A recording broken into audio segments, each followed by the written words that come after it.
वैसे ही सर हम देखते हैं कि बाप को जो है एक मुजरिम के तौर पे डील किया जाता है। इनफैक्ट अभी हम जो डीएफ मुल्ला साहब की बुक की बात कर रहे थे, बहुत सारी जजमेंट ऐसी नज़र से गुजरी हैं कि जिसमें उसका हवाला दिया गया और प्रेफरेंसेस डिफाइन की गई हैं कि अगर माँ नहीं है तो नानी को प्रेफरेंस दी जाएगी, बाप को फिर भी प्रेफरेंस नहीं दी जाएगी, और बाप को प्रेफरेंस सेकंड क्लास में जाके आती है, फिर दादा दादी। तो इसके हवाले से हमारे जूरिस्प्रूडेंस डेवलप हुई है।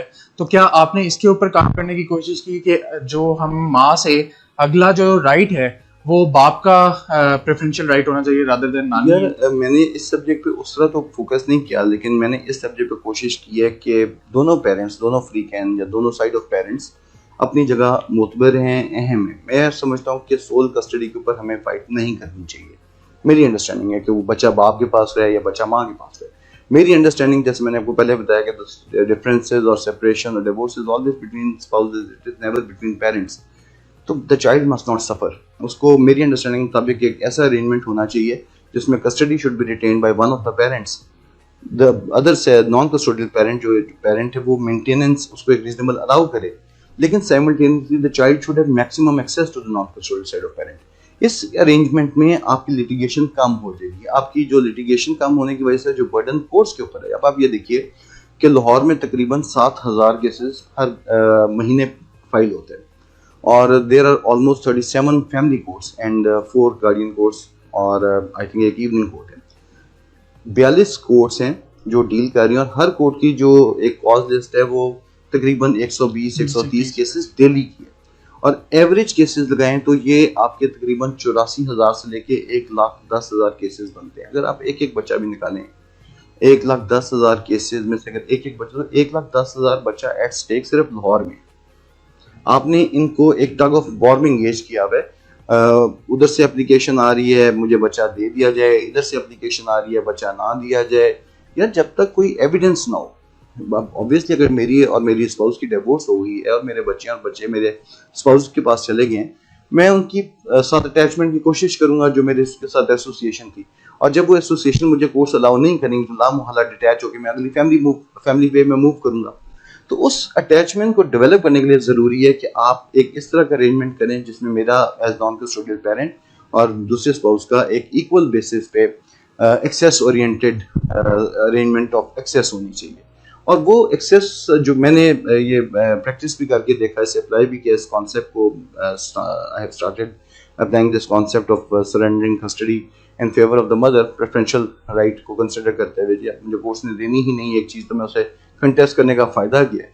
But seeking at home visitation rights, तो मैंने उन बच्चों में देखा कि वो बच्चे कॉलेजेस में उनकी एकेडमिक ग्रोथ भी बेहतर होगी, उनकी बॉडी लैंग्वेज भी बेहतर होगी, उनका बाप के साथ या ददियाल के साथ एक बॉन्डिंग भी डेवलप होगी, और वो जो एक एलियनेशन का कॉन्सेप्ट था या वो जो एक बिल्कुल बच्चा डिप्राइव या एस्ट्रेंजमेंट वाला माहौल था वो खत्म हो गया। मेरी अंडरस्टैंडिंग के मुताबिक take both mother and father as having superior right.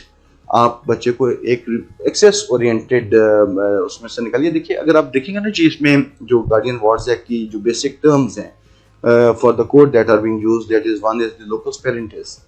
Yes. It's a Latin term. So what does locus parentis mean? आप 99% judges को पूछ लीजिए जो फैमिली कोर्स में अपॉइंट हुए हैं, they do not know. It means that like a wise parent would. Lord does not say that like wise mother would act, or the wise father would act. Like a wise parent act. तो ये जब आप locus parentis के तौर पे जज को बिठाएंगे तो basically the judge of the family court is an advocate of the child. He has to protect the rights of the child. इसमें बाप माँ बाकी सारे एलिमिनेट हो जाते हैं। तो जब आप बच्चे के राइट्स डिटरमिन करेंगे एज पर माई अंडरस्टैंडिंग, तो आप उसे वो चीज़ देंगे जो उसकी ग्रोथ में एकेडमिक प्लस उसकी साइकोलॉजिकल प्लस उसकी इमोशनल ग्रोथ में बेहतर हो। तो मेरी अंडरस्टैंडिंग तो ये है कि हमें सोल कस्टडी की टग ऑफ वॉर में से निकल जाना चाहिए और मूव फॉरवर्ड करना चाहिए शेयर्ड पेरेंटिंग कॉन्सेप्ट के ऊपर, जो कि ऑलरेडी तमाम वेस्टर्न वर्ल्ड में अप्लाई हो रहा है, जो आपके हमसायों में अप्लाई हो रहा है। टर्की में भी ये शेयर्ड पेरेंटिंग कॉन्सेप्ट है। इंडिया, ईरान, बांग्लादेश, हर जगह अवेलेबल है। सिर्फ पाकिस्तान में अभी तक सोल कस्टडी पे जंग चल रही है। सही। तो सर हमने बात की, अभी आपने बात की कि साइकोलॉजिकल वेलफेयर होनी चाहिए, फिजिकल वेलफेयर होनी चाहिए, एजुकेशनल वेलफेयर होनी चाहिए। तो क्या गार्डियन एंड वार्ड्स एक्ट के अंदर, कानून के अंदर बताया गया कि कौन कौन से मुहर्रिकात ऐसे हैं जिनको कंसीडर किया जाएगा welfare of the minor consider करते हुए, डिटरमिन करते हुए कि आया ये बिलोंग किससे करती है? सर कुछ हैं ऐसी सेक्शंस हैं जिसके तहत एज, सेक्स, उसकी अपनी अटैचमेंट विद द चाइल्ड या उसकी conduct of the one of the parties जो है वो कंसिडर कोर्ट करेगी। आई थिंक सेक्शन 17 है शायद जो डील करता है कि no person can be appointed a guardian subject the child's father is alive. इसी तरह आपका सेक्शन 19 है वो स्टेटमेंट ऑफ द माइनर को प्रेफरेंशियल जो उसका है क्या सीखेंगे आप इंटेलिजेंट प्रेफरेंशिया उसका राइट देता है बच्चे को। इस तरह की मल्टीपल प्रोविजंस हैं, लेकिन चूंकि ये लॉ डेवलप हुआ 1890s में, इट्स ऑलमोस्ट 125 इयर्स, जो इसमें सिर्फ 2 या 3 चेंजेस आई हैं, वो भी टेक्निकली एडमिनिस्ट्रेटिव साइड पे। जो बच्चे के अब जैसे हम देखते हैं कि काउंसलिंग के हवाले से अगर बात की जाए, ब्रेक अच्छा, अगर हम चाइल्ड साइकोलॉजी को कंसिडर करें तो बच्चे के चूंकि ह्यूमन चाइल्ड है, जब कॉन्टेक्ट डिनाइल होता है तो उसके कुछ फॉल आउट्स होते हैं, जो उसके अंदर वेनम डेवलप होता है, जो उसके अंदर गुस्सा एग्रेशन डेवलप होता है।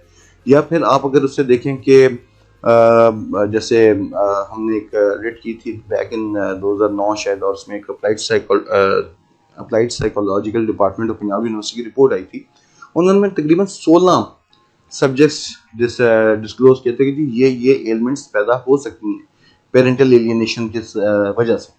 Now these are the subjects which need to be taught to the honorable judges जो presiding officers family courts में appoint किए जाते हैं, and we have no, as I already stated, कि कोई सब्जेक्ट नहीं है, कोई सिलेबस नहीं है जो बताने। वो आप आप पहले सिविल जज थे, सिविल जज से पहले आप मैजिस्ट्रेट थे, और दफ़ा 30 के मैजिस्ट्रेट की पावर से आप इस्तेमाल करते करते फिर आपको सिविल जज बना दिया गया। सिविल जज के बाद अगला जैक आपका लगा और आप फैमिली जज बन गए, और फैमिली जज बन के आपने सौड़ा पकड़ लिया हाथ में, नहीं जी नहीं तलाक क्यों दिया है, तलाक दिया तो अब फेस करो। यार तलाक हो गई, अब तो उसकी सजा सारी जिंदगी देनी है, हमने बस कर दें।